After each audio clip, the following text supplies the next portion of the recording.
ത്രിമൂർത്തികളായി അറിയപ്പെടുന്ന ദേവന്മാരാണ് പരമശിവൻ, വിഷ്ണുദേവൻ, ബ്രഹ്മദേവൻ എന്നിവർ. ഇതിൽ സൃഷ്ടിയുമായി ബന്ധപ്പെട്ട് ബ്രഹ്മദേവനെയും, സ്ഥിതിപരിപാലകനായി വിഷ്ണുവിനെയും, സംഹാരകർത്താവായി ശിവനെയും സങ്കൽപ്പിക്കുന്നു. സാക്ഷാൽ പരമശിവൻ ക്ഷിപ്രസാദിയും ക്ഷിപ്രകോപിയുമാണ്. അഭിഷേകപ്രിയനായ പരമശിവൻ ദേവന്മാരുടെ ദേവനായിട്ടാണ് കണക്കാക്കപ്പെടുന്നത്. ആദിദേവൻ എന്നൊരു നാമം കൂടി പരമശിവനുണ്ട്. അതുകൊണ്ട് തന്നെ ആദിദേവനായി പരമശിവനെ കണക്കാക്കപ്പെടുന്നു.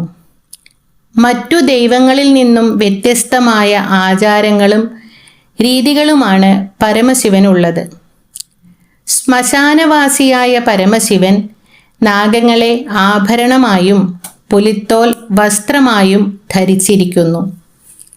ഏതൊരു വസ്തുവിലും പരമശിവൻ വ്യത്യാസമൊന്നും കാണുന്നില്ല. മനോഹരമായ പുൽമേടും ശ്മശാനവും പരമശിവന് ഒരുപോലെയാണ്. ഭൂമിയിൽ കൈലാസത്തിലാണ് പരമശിവനും പത്നിയായ പാർവതീദേവിയും വസിക്കുന്നത്. പരമശിവന്റെ ജനന രഹസ്യം എല്ലാവരിലും സംശയമുളവാക്കുന്ന കാര്യമാണ്. പുരാണങ്ങളിൽ പരമശിവന്റെ ജനനത്തെക്കുറിച്ച് എന്താണ് പറയുന്നതെന്ന് നമുക്ക് നോക്കാം. ശിവപുരാണത്തിൽ മഹാദേവൻ സ്വയംഭൂവാണെന്ന് പറയുന്നു. അതിനാൽ പരമശിവൻ ജനനത്തിനും മരണത്തിനും അതീതനായി നിലനിൽക്കുന്നു. ആദിയും അന്തവും എനിക്കില്ല എന്ന് മഹാദേവൻ ഒരിക്കൽ പാർവതീദേവിയോട് പറയുന്നുണ്ട്. പരബ്രഹ്മത്തിലേറെ ഏറ്റവും അടുത്ത സ്വരൂപമാണ് പരമശിവനെന്നും സൃഷ്ടിയെ സൃഷ്ടിച്ചത് പരമശിവനാണെന്നും പരമശിവൻ ഇല്ലാതെയായാൽ സൃഷ്ടി തന്നെ ഇല്ലാതെയാകും എന്നും ശിവപുരാണം പറയുന്നു. ലിംഗപുരാണത്തിൽ പരമശിവനെ ഊർജം എന്നാണ് സങ്കല്പിക്കുന്നത്. ഈ ഊർജത്തെ രുദ്ര എന്നും അഗ്നി എന്നും പറയപ്പെടുന്നു. ഈ ലിംഗത്തിൽ നിന്നാണ് സമസ്ത പ്രപഞ്ചവും സൃഷ്ടിക്കപ്പെട്ടതെന്നും കുറച്ച് കൽപ്പങ്ങൾക്ക് ശേഷം ഈ പ്രപഞ്ചം മുഴുവൻ ഈ ലിംഗത്തിലേക്ക് ചുരുങ്ങിപ്പോകുമെന്നുമാണ് ഈ പുരാണം പറയുന്നത്. അതായത് പരമശിവൻ ഒരു ഊർജ സ്രോതസ്സാകുന്നു. ഈ ഊർജ സ്രോതസ്സിനെ കുറയ്ക്കുവാനോ നശിപ്പിക്കുവാനോ ആർക്കും സാധ്യമല്ല. ഒരിക്കൽ വിഷ്ണു ഭഗവാനും ബ്രഹ്മദേവനും തമ്മിൽ ഒരു തർക്കമുണ്ടായി. തങ്ങളിൽ ആരാണ് ഏറ്റവും വലിയ ശക്തി എന്നറിയാനായിരുന്നു തർക്കം.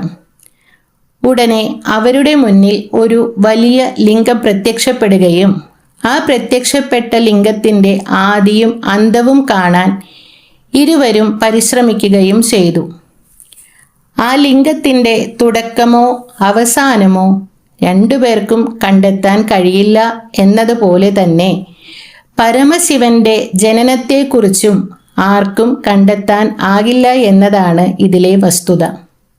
അതിനാൽ അനന്തമായ ഒരു ഊർജ സ്രോതസ്സായി പരമശിവൻ നമുക്കുള്ളിലും നമുക്ക് ചുറ്റും ഉണ്ടെന്നതാണ് സത്യം.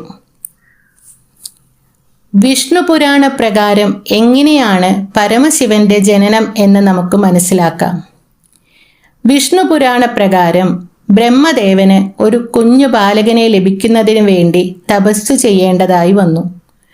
തപസ് ചെയ്തുകൊണ്ടിരിക്കുമ്പോൾ ബ്രഹ്മദേവന്റെ മടിയിൽ ഒരു കുഞ്ഞു ബാലകൻ വന്നിരിക്കുകയും ആ കുഞ്ഞ് കരഞ്ഞുകൊണ്ടിരിക്കുകയും ചെയ്തു. ആശ്ചര്യം കൊണ്ട് ബ്രഹ്മാവ് ആ കുഞ്ഞിനോട് എന്തിനാണ് കരയുന്നതെന്ന് ചോദിച്ചു. തൻ്റെ പേര് ബ്രഹ്മാവ് എന്ന് അല്ലാത്തത് കൊണ്ടാണ് കരയുന്നതെന്ന് അറിയിച്ചു.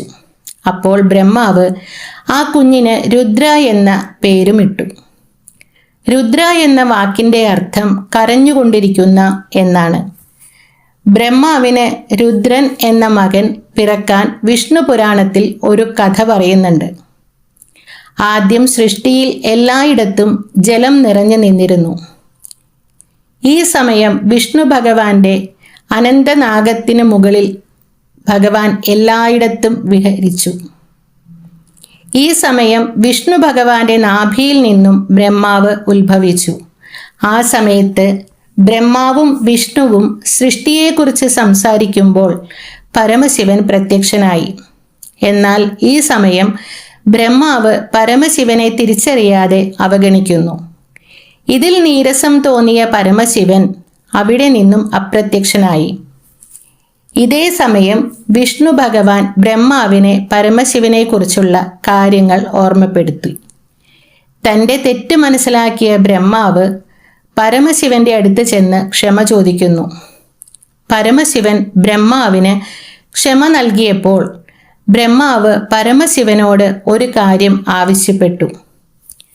പരമശിവൻ തൻ്റെ മകനായി ജനിക്കണം എന്നതായിരുന്നു ആ ആവശ്യം.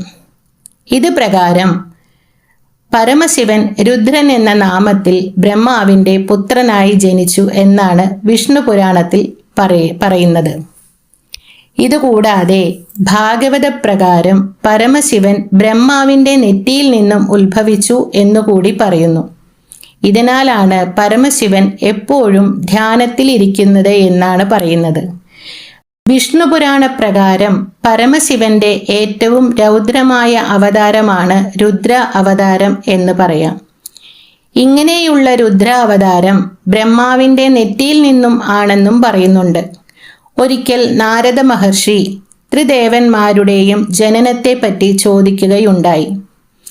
മറുപടിയായി ബ്രഹ്മദേവൻ നാരദരോട് ഇപ്രകാരം പറഞ്ഞു: ജഗജ്ജനനിയായ ദേവിയിൽ നിന്നും പരബ്രഹ്മത്തിൽ നിന്നുമാണ് സൃഷ്ടിയുടെ ജഗത് പിതാവായ താനും വിഷ്ണുവും പരമശിവനും ഉണ്ടായത് എന്നാണ് ബ്രഹ്മാവ് നാരദരോട് പറഞ്ഞത്.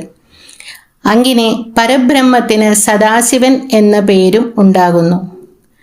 ഭഗവാനായ സദാശിവന് 5 തലകൾ ഉണ്ടായിരുന്നു. ഈ 5 തലയിൽ നിന്നും ഉള്ള ശബ്ദത്തെ ബന്ധപ്പെട്ട് ആണ് ഓം എന്ന ശബ്ദത്തിൻ്റെ ഉറവിടം എന്നും കരുതുന്നു. ഓം എന്നത് പരമശിവന്റെ മൂലമന്ത്രം ആകുകയും ചെയ്തു.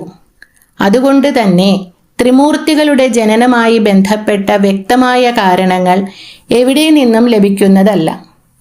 അതുകൊണ്ട് തന്നെ പരമശിവൻ സ്വയംഭൂ ആണെന്ന് വിശ്വസിക്കുന്നതിൽ തെറ്റുമില്ല. സൃഷ്ടിയുടെ ഉൽപ്പത്തി വിഷ്ണു ഭഗവാനിൽ നിന്നും ആണെന്നാണ് വിഷ്ണു പുരാണത്തിൽ പറയുന്നത്. എന്നാൽ ശൈവ പുരാണത്തിൽ പറയുന്നു സൃഷ്ടിയുടെ ഉൽപ്പത്തി ശിവനിൽ നിന്നുമാണെന്ന്. എന്നാൽ ബ്രഹ്മാവിൽ നിന്നാണ് സൃഷ്ടിയുടെ ഉൽപ്പത്തി എന്ന് ചില ഗ്രന്ഥങ്ങളിൽ പറയപ്പെടുന്നുണ്ട്. എന്നിരുന്നാലും ഒരു അദൃശ്യമായ ശക്തി സ്രോതസ്സായി പരമശിവൻ ഇന്നും നിലകൊള്ളുന്നു. ജഗത് പിതാവായ പരമശിവനെയും ജഗത് മാതാവായി പാർവതീദേവിയെയും കണക്കാക്കുന്നു. അതിനാൽ തൻ്റെ ജഗത് പിതാവായ പരമശിവൻ ഭക്തർ മനസ്സുരുകി വിളിച്ചാൽ കേൾക്കുന്ന ആ ദേവൻ കൂടിയാകുന്നു. ഓം നമഃ ശിവായ.